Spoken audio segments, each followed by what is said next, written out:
Bonjour, c'est Fab de progressiotis.com et aujourd'hui je suis avec Eric Largeron, président de la Ligue de Languedoc-Roussillon. Oui, c'est ça. Donc, salut Fab hein, et salut le blog. Donc j'avais envie de le rencontrer pour connaître un petit peu mieux le rôle de président de Ligue. Donc je vais être direct sur ma première question. Un président de Ligue, à quoi ça sert?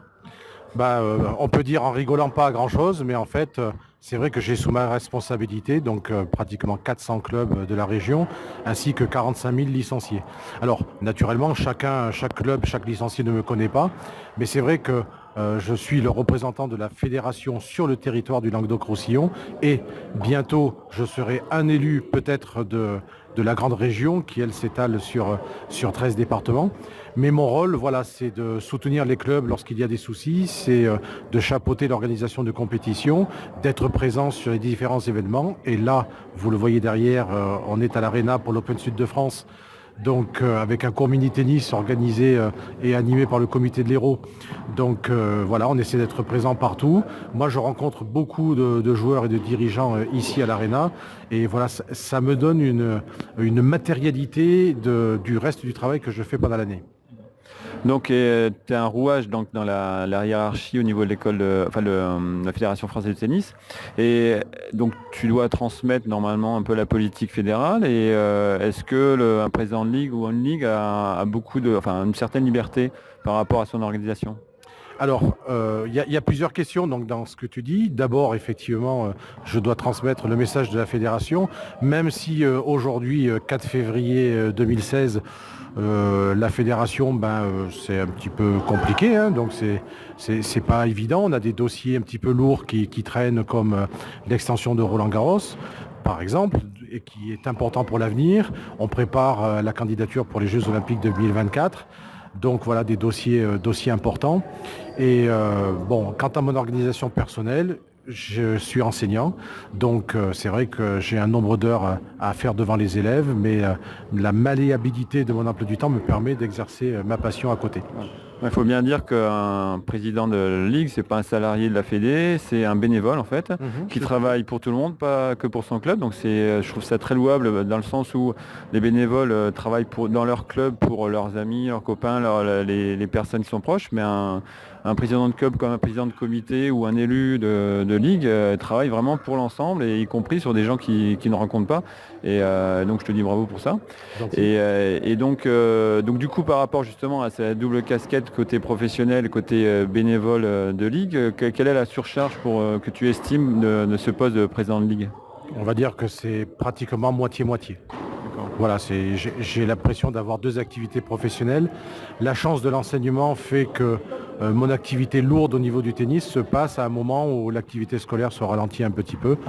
Donc voilà, j'arrive à ménager. Ma famille vit ça depuis maintenant plus de 20 ans. Donc voilà, on est éduqué comme ça chez les Largerons. Et chacun me permet d'exercer la passion tout en gardant naturellement ces devoirs familiaux que j'ai vis-à-vis de mes enfants et de ma femme. C'est ça. Derrière chaque bénévole, il y a une famille aussi qui doit supporter entre guillemets les contraintes. Et pour revenir au côté un peu plus politique, mais région, fusion des régions, Oui. donc qu'est-ce que ça peut entraîner? Donc, puisque nous, au niveau Languedoc-Roussillon, on a fusionné avec Midi-Pyrénées, il y avait 2 ligues, et est-ce que tu peux nous donner un avis un peu de l'avenir entre ces 2 ligues? Est-ce qu'elles vont rester? Est-ce qu'elles vont fusionner? Alors, aussi bien mon collègue de Midi-Pyrénées que moi-même, on n'était pas spécialement pour la fusion. Le ministère des Sports oblige à organiser les ligues en région. Donc, il n'y aura plus qu'une seule ligue juridiquement. Mais bon, nous avons fait beaucoup de travail en Languedoc-Roussillon. Mon collègue de Midi-Pyrénées, avec qui je m'entends très bien, fait un super boulot sur Toulouse et les environs. Donc, nous garderons nos activités. Après, qui est président de quoi, qui fait quoi exactement. Nous avons 2 ans de travail pour pouvoir organiser tout ça. Et je sais que ça se passera bien. Alors il se trouve qu'ici on est à l'Arena, donc il y a un tournoi ATP 250 qui s'appelle Open Sud de France, donc qui se déroule en février de chaque année.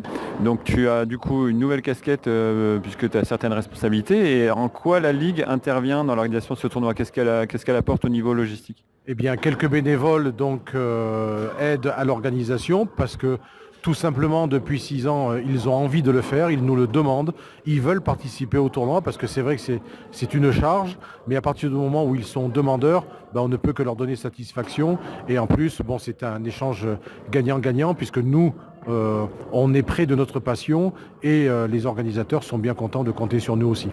Alors donc en bénévole, il y a une catégorie des ramasseurs au niveau des jeunes, des placiers, il y a les juges de ligne.